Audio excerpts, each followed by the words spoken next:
अथ श्री बालमुकुन्दाष्टकम्। करारविन्देन पदारविन्दम् मुखारविन्दे विनिवेशयन्तं वटस्य पत्रस्य पुटे शयानं बालं मुकुन्दं मनसा स्मरामि। संहृत्य लोकान् वटपत्रमध्ये शयानमाद्यन्तविहीनरूपं सर्वेश्वरं सर्वहितावतारं बालं मुकुन्दं मनसा स्मरामि। इन्दीवरश्यामलकोमलाङ्गम् इन्द्रादिदेवार्चितपादपद्मं सन्तानकल्पद्रुममाश्रितानां बालं मुकुन्दं मनसा स्मरामि। लम्बालकमलम्बितहारयष्टिं शृङ्गारलीलाङ्कितदन्तपङ्क्तिं बिम्बाधरं चारुविशालनेत्रं बालं मुकुन्दं मनसा स्मरामि। सिक्के निधायाद्यपयोदधीनि बहिर्गतायां व्रजनायिकायां भुक्त्वा यथेष्टं कपटेन सुप्तं बालं मुकुन्दं मनसा स्मरामि।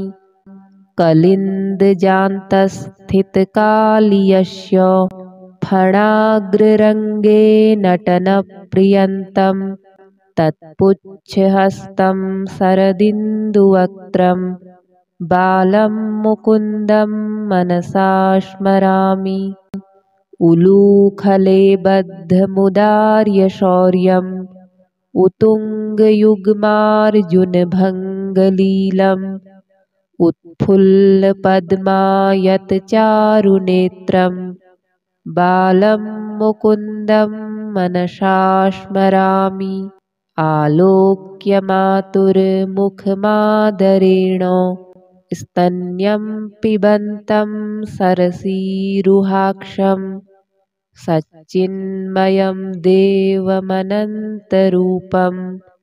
बालं मुकुन्दं मनसा स्मरामि। करारविन्देन पदारविन्दं मुखारविन्दे विनिवेशयन्तं वटस्य पत्रस्य पुटे शयानं बालं मुकुन्दं मनसा स्मरामि। संहृत्य लोकान् वटपत्रमध्ये शयानमाद्यन्तविहीनरूपं सर्वेश्वरं सर्वहितावतारं बालं मुकुन्दं मनसा स्मरामि। इन्दीवरश्यामलकोमलाङ्गम् इन्द्रादिदेवार्चितपादपद्मं सन्तानकल्पद्रुममाश्रितानां बालं मुकुन्दं मनसा स्मरामि। लम्बालकमलम्बितहारयष्टिं शृङ्गारलीलाङ्कितदन्तपङ्क्तिं बिम्बाधरं चारुविशालनेत्रं बालं मुकुन्दं मनसा स्मरामि। सिक्के निधायाद्यपयोदधीनि बहिर्गतायां व्रजनायिकायां भुक्त्वा यथेष्टं कपटेन सुप्तं बालं मुकुन्दं मनसा स्मरामि। कलिन्दजान्तस्थितकालियस्य फणाग्ररङ्गे नटनप्रियन्तं तत्पुच्छहस्तं शरदिन्दुवक्त्रं बालं मुकुन्दं मनसा स्मरामि। उलूखले बद्धमुदार्यशौर्यम् उत्तुङ्गयुग्मार्जुनभङ्गलीलम् उत्फुल्लपद्मायतचारुनेत्रम् बालं मुकुन्दं मनसा स्मरामि आलोक्य मातुर्मुखमादरेण स्तन्यं पिबन्तं सरसीरुहाक्षं सच्चिन्मयं देवमनन्तरूपं बालं मुकुन्दं मनसा स्मरामि करारविन्देन पदारविन्दं मुखारविन्दे विनिवेशयन्तं वटस्य पत्रस्य पुटे शयानं बालं मुकुन्दं मनसा स्मरामि संहृत्य लोकान् वटपत्रमध्ये शयानमाद्यन्तविहीनरूपं सर्वेश्वरं सर्वहितावतारं बालं मुकुन्दं मनसा स्मरामि इन्दीवरश्यामलकोमलाङ्गम् इन्द्रादिदेवार्चितपादपद्मं सन्तानकल्पद्रुममाश्रितानां बालं मुकुन्दं मनसा स्मरामि लम्बालकमलम्बितहारयष्टिं शृङ्गारलीलाङ्कितदन्तपङ्क्तिं बिम्बाधरं चारुविशालनेत्रं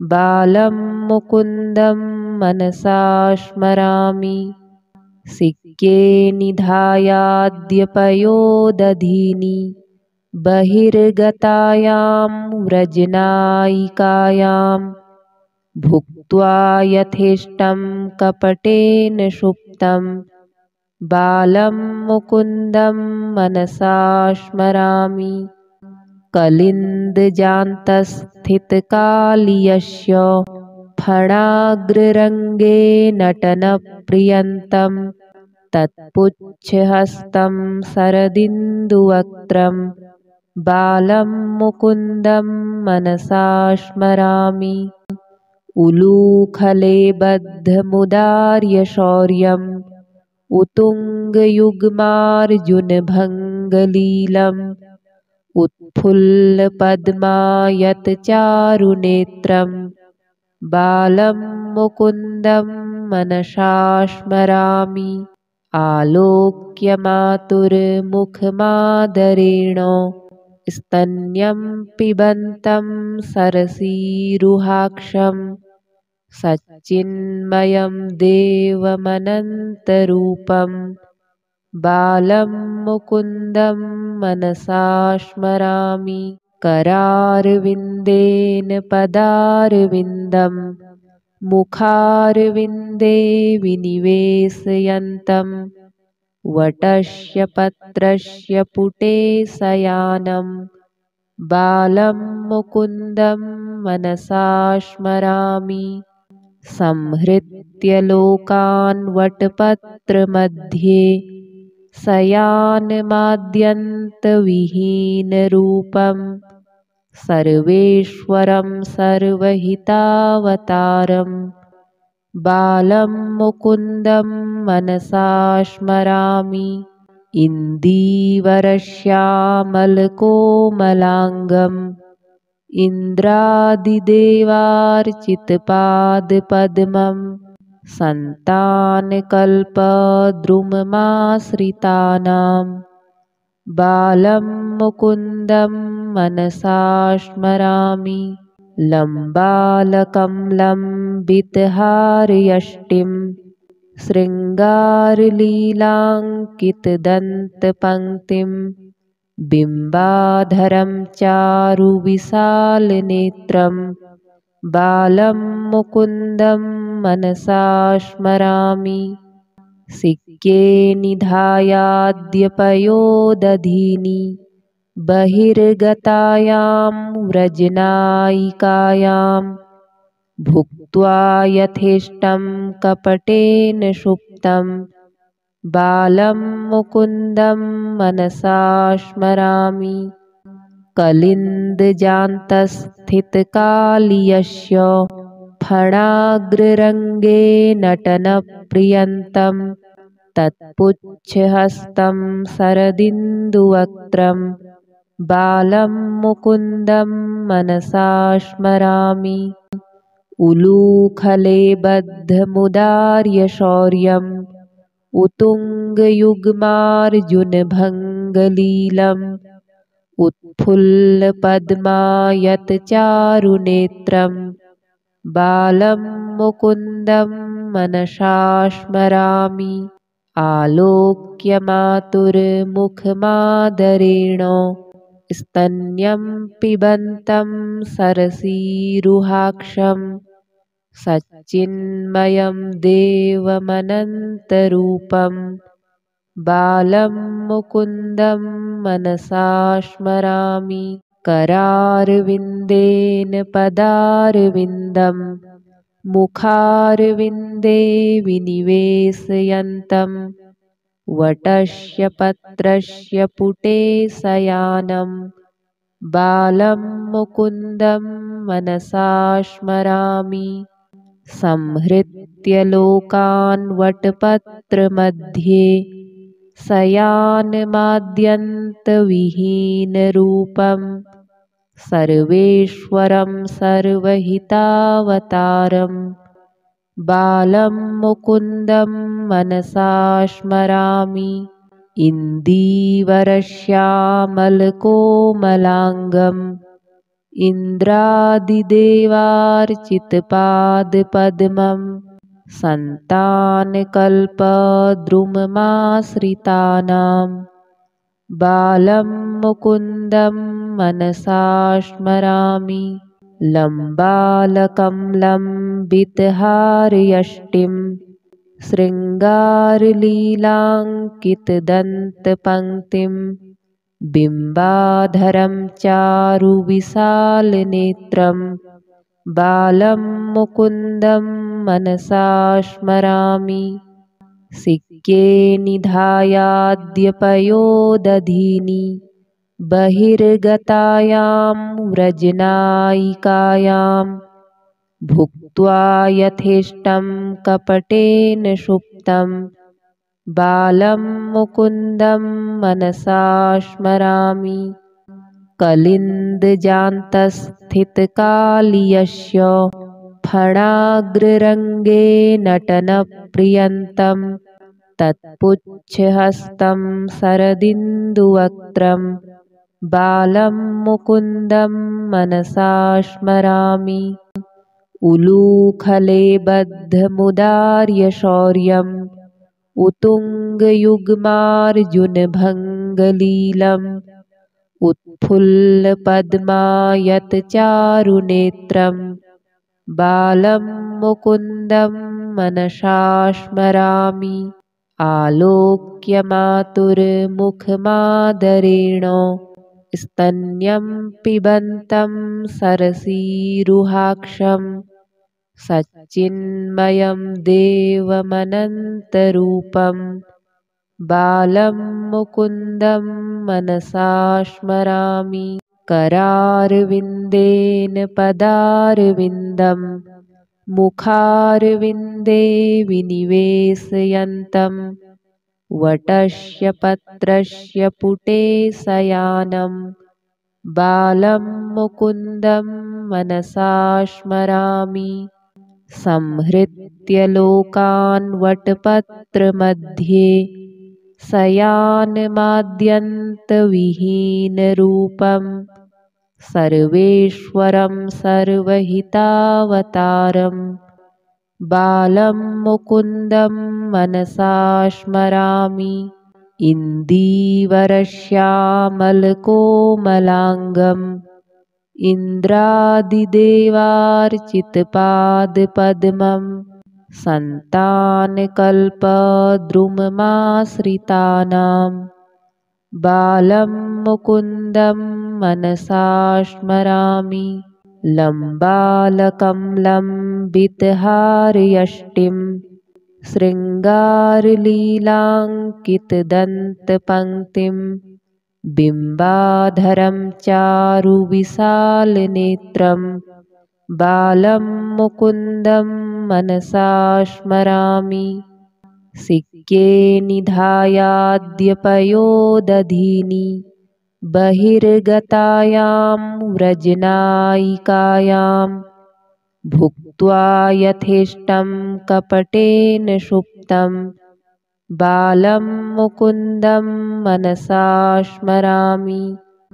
कलिन्दजान्तस्थितकालियस्य फणाग्ररङ्गे नटनप्रियन्तं तत्पुच्छहस्तं शरदिन्दुवक्त्रं बालं मुकुन्दं मनसा स्मरामि। उलूखले बद्धमुदार्यशौर्यम् उत्तुङ्गयुग्मार्जुनभङ्गलीलम् उत्फुल्लपद्मायतचारुनेत्रं बालं मुकुन्दं मनसा स्मरामि। आलोक्यमातुरमुखमादरेण स्तन्यं पिबन्तं सरसीरुहाक्षं सच्चिन्मयं देवमनन्तरूपं बालं मुकुन्दं मनसा स्मरामि। करारविन्देन पदारविन्दं मुखारविन्दे विनिवेशयन्तं वटस्य पत्रस्य पुटे शयानं बालं मुकुन्दं मनसा स्मरामि। संहृत्य लोकान् वटपत्रमध्ये शयानमाद्यन्तविहीनरूपं सर्वेश्वरं सर्वहितावतारं बालं मुकुन्दं मनसा स्मरामि। इन्दीवरश्यामलकोमलाङ्गम् इन्द्रादिदेवार्चितपादपद्मं सन्तानकल्पद्रुममाश्रितानां बालं मुकुन्दं मनसा स्मरामि। लम्बालकंलम्बितहारयष्टिं शृङ्गारलीलाङ्कितदन्तपङ्क्तिं बिम्बाधरं चारुविशालनेत्रं बालं मुकुन्दं मनसा स्मरामि। सिक्के निधायाद्यपयोदधीनि बहिर्गतायां व्रजनायिकायां भुक्त्वा यथेष्टं कपटेन सुप्तं बालं मुकुन्दं मनसा स्मरामि। कलिन्दजान्तस्थितकालियस्य फणाग्ररङ्गे नटनप्रियन्तं तत्पुच्छहस्तं शरदिन्दुवक्त्रं बालं मुकुन्दं मनसा स्मरामि। उलूखले बद्धमुदार्यशौर्यम् उत्तुङ्गयुग्मार्जुनभङ्गलीलम् उत्फुल्लपद्मायतचारुनेत्रं बालं मुकुन्दं मनसा स्मरामि। आलोक्यमातुरमुखमादरेण स्तन्यं पिबन्तं सरसीरुहाक्षं सच्चिन्मयं देवमनन्तरूपं बालं मुकुन्दं मनसा स्मरामि। करारविन्देन पदारविन्दं मुखारविन्दे विनिवेशयन्तं वटस्य पत्रस्य पुटे शयानं बालं मुकुन्दं मनसा स्मरामि। संहृत्य लोकान् वटपत्रमध्ये शयानमाद्यन्तविहीनरूपं सर्वेश्वरं सर्वहितावतारं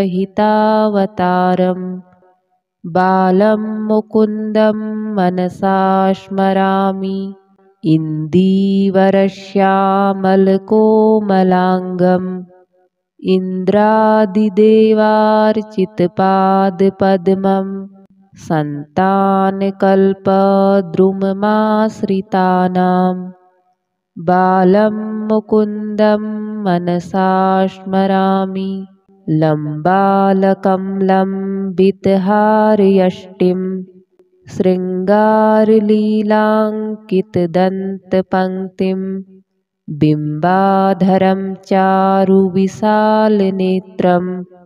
बालं मुकुन्दं मनसा स्मरामि सिक्के निधायाद्यपयोदधीनि बहिर्गतायां व्रजनायिकायां भुक्त्वा यथेष्टं कपटेन सुप्तं बालं मुकुन्दं मनसा स्मरामि कलिन्दजान्तस्थितकालियस्य फणाग्ररङ्गे नटनप्रियन्तं तत्पुच्छहस्तं शरदिन्दुवक्त्रं बालं मुकुन्दं मनसा स्मरामि उलूखले बद्धमुदार्यशौर्यम् उत्तुङ्गयुग्मार्जुनभङ्गलीलम् उत्फुल्लपद्मायतचारुनेत्रं बालं मुकुन्दं मनसा स्मरामि आलोक्यमातुरमुखमादरेण स्तन्यं पिबन्तं सरसीरुहाक्षं सच्चिन्मयं देवमनन्तरूपं बालं मुकुन्दं मनसा स्मरामि करारविन्देन पदारविन्दं मुखारविन्दे विनिवेशयन्तं वटस्य पत्रस्य पुटे शयानं बालं मुकुन्दं मनसा स्मरामि संहृत्य लोकान् वटपत्रमध्ये शयानमाद्यन्तविहीनरूपं सर्वेश्वरं सर्वहितावतारं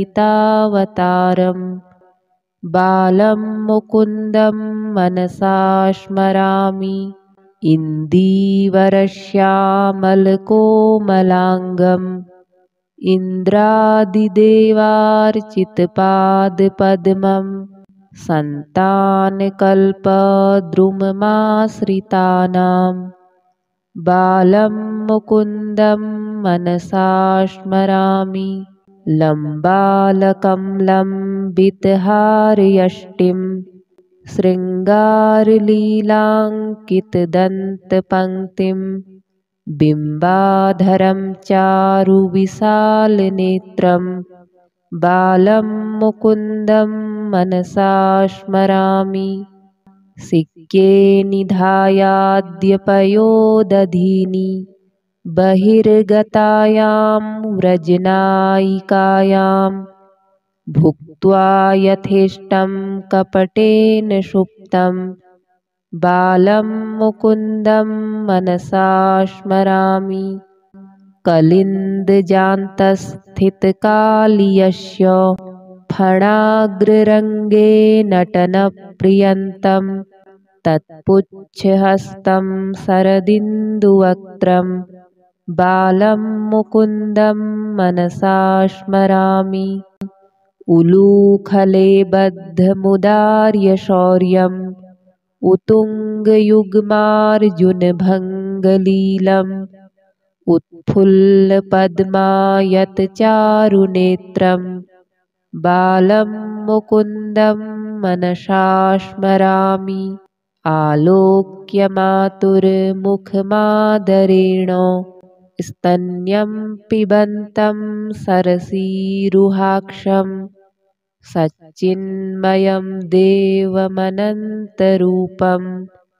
बालं मुकुन्दं मनसा स्मरामि करारविन्देन पदारविन्दं मुखारविन्दे विनिवेशयन्तं वटस्य पत्रस्य पुटे शयानं बालं मुकुन्दं मनसा स्मरामि संहृत्य लोकान् वटपत्रमध्ये शयानमाद्यन्तविहीनरूपं सर्वेश्वरं सर्वहितावतारं बालं मुकुन्दं मनसा स्मरामि इन्दीवरश्यामलकोमलाङ्गम् इन्द्रादिदेवार्चितपादपद्मं